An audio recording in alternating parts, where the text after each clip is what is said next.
অহংকারের উচ্চ চূড়ায় পৌঁছে জনগণের উপর নির্যাতন, নিপীড়ন ও গণহত্যার নির্দেশ দেয় পতিত স্বৈরাচার শেখ হাসিনা। কোমলমতি ছাত্রদের উপর গুলি চালিয়ে হাজারো মায়ের বুক খালি করে নিজেই শোনাতেন স্বজন হারানোর বেদনা। তবে ইতিহাস কথা বলে, পৃথিবীর বুকে বেশিদিন টেকেনি কোনো স্বৈরশাসক। কঠিন লাঞ্ছনার মধ্য দিয়ে শেষ হয়েছে তাদের শাসনকাল। দীর্ঘ ১৬ বছর নির্যাতন চালিয়ে জনগণকে অতিষ্ঠ করে তোলে শেখ হাসিনা। গণহত্যা চালাতে পুলিশসহ ছাত্রলীগ ও যুবলীগকে সরাসরি নির্দেশ দেয় হাসিনা। আর তদন্তে এসবের প্রমাণ পাওয়ায় সোমবার প্রতিবেদন দাখিল করেছে তদন্ত কমিটি। তার বিরুদ্ধে গণহত্যার নির্দেশ ও উস্কানিসহ ৫টি অভিযোগ আনা হয়েছে। আর এর মধ্য দিয়ে শুরু হচ্ছে স্বৈরাচার শেখ হাসিনার আনুষ্ঠানিক বিচার কার্যক্রম।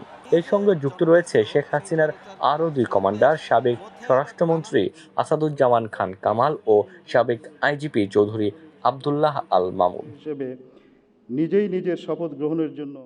গত বছর ১৬ জুলাই রংপুরের আবু সাঈদের হত্যাকাণ্ডের মধ্য দিয়ে তীব্র হয় ছাত্র আন্দোলন। কোটা সংস্কার আন্দোলন দিয়ে শুরু হলেও শেখ হাসিনার পদত্যাগের এক দফা দাবিতে সোচ্চার হয়ে ওঠে পুরো বাংলাদেশ।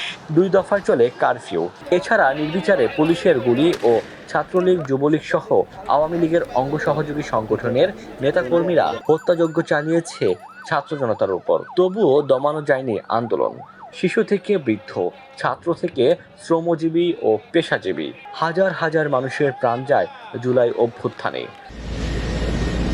অতঃপর ৫ আগস্ট জনগণের তাড়া খেয়ে দেশ ছেড়ে পালাতে বাধ্য হয় শেখ হাসিনা। এরপর থেকে শেখ হাসিনা ও তার দোসরদের গ্রেফতার ও বিচার কাজ শুরু হয়। ডেস্ক রিপোর্ট, দৈনিক ডেসটিনি।